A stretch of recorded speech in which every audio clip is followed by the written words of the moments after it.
Seburuk apapun pernikahanmu, pertahankanlah. Apakah itu terlalu naif ya? Bagaimana cara mempertahankannya ketika konflik begitu berat banget? Bukankah saya juga berhak bahagia?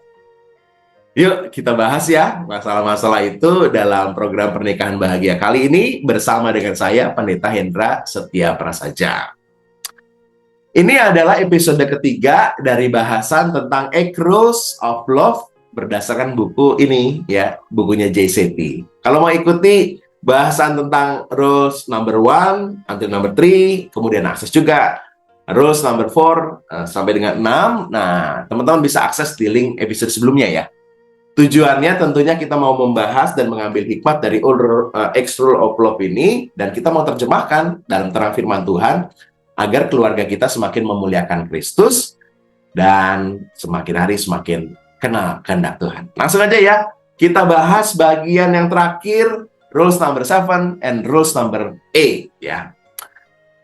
Di rules number 7, Jasa itu mengatakan ini, you don't break it in a breakup. Ini penting banget ya. Jadi kita harus perlu juga punya kemampuan untuk kita masuk ke rest area untuk terus melanjutkan kembali. You don't break in a breakup ya.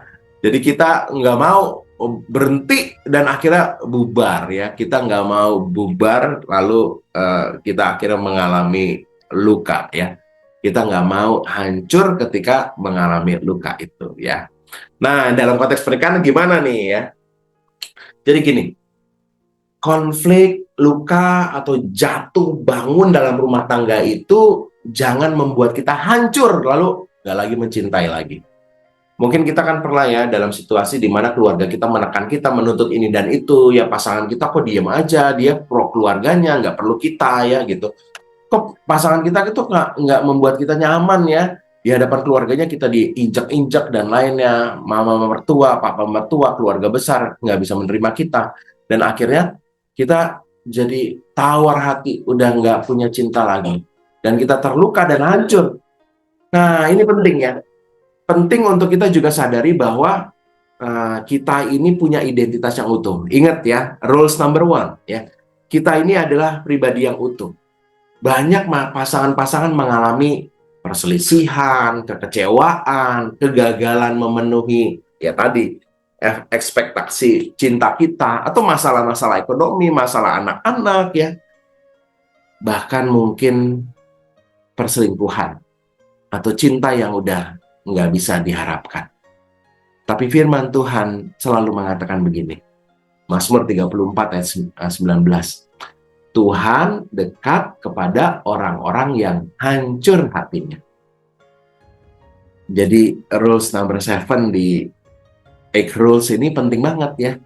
Kita pengen supaya benar-benar kita nggak hancur. Kita nggak mau kita hancur ketika kita mengalami luka. You don't break in a breakup. Ya, jadi kita benar-benar, kita tahu kok kita terluka, kita tahu kok keluarga ada perselisihan. Tapi kita bisa kembali memulihkan karena kita tahu Tuhan tuh dekat dan selalu hadir. Tuhan akan menyatukan kita, Tuhan juga akan menolong kita. Gimana penerapannya? Jangan menyerah pada luka. Saling beri ruang untuk kita memulihkan luka. Belajar juga komunikasi lagi ya, mengakui salah, minta maaf, mulai lagi dari awal. Kalau perlu, libatkan konselor-konselor Kristen yang menolong saudara untuk memulihkan. Melibatkan orang lain itu bukan menunjukkan kelemahan, tapi justru menurut saya itu kedewasaan ya. Karena banyak sekali happy couple yang enggan untuk mengakui bahwa saya perlu ditolong ya. Kok kenapa kamu nggak mau mengatakan itu? Ya karena kan saya pernah tua, saya kan guru sekolah minggu, saya kan malu ya. Jangan tidak pernah mau memohon pertolongan. Minta tolong itu tanda kedewasaan, bukan kelemahan. Ingat, kita nggak pernah bisa hidup sendiri kok. Kita perlu pertolongan. Saya juga pernah mengalami situasi bersama dengan Vika, istri saya, konflik besar, dan pemulihan itu terjadi. Kenapa? Karena ternyata Tuhan tuh dekat dengan orang yang hancur hatinya dan memohon pertolongan. Ya. Jadi jangan pernah break up, hancur, bubar karena saudara terluka. Nah, rules number 8 ya. Jadi ini rules yang terakhir nih. Ini penting banget. Kenapa? Karena JC itu mengatakan cinta harus terus diperbaharui. Cinta itu perlu dipelihara, kira-kira begitu ya.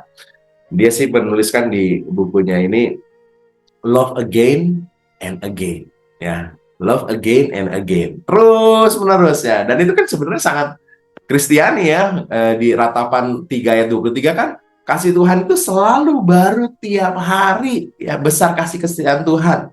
Jadi kalau kita mengatakan kasih Tuhan setiap hari, kita ini kan hidup dalam rumah tangga Kristen. Yuk, kita juga terus memperbaharui cinta kita dengan pasangan kita. Say again, I love you, Dek.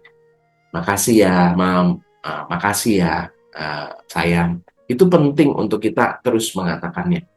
Lalu kalau bahasa cinta pasangan kita, peluk ya dipeluk ya. Kalau gift, ya sesekali tulis, kasih gift, nggak perlu mahal-mahal. Mungkin saudara bisa belikan coklat, lalu tuliskan sesuatu, dan itu menjadi sesuatu yang membahagiakan. Ya.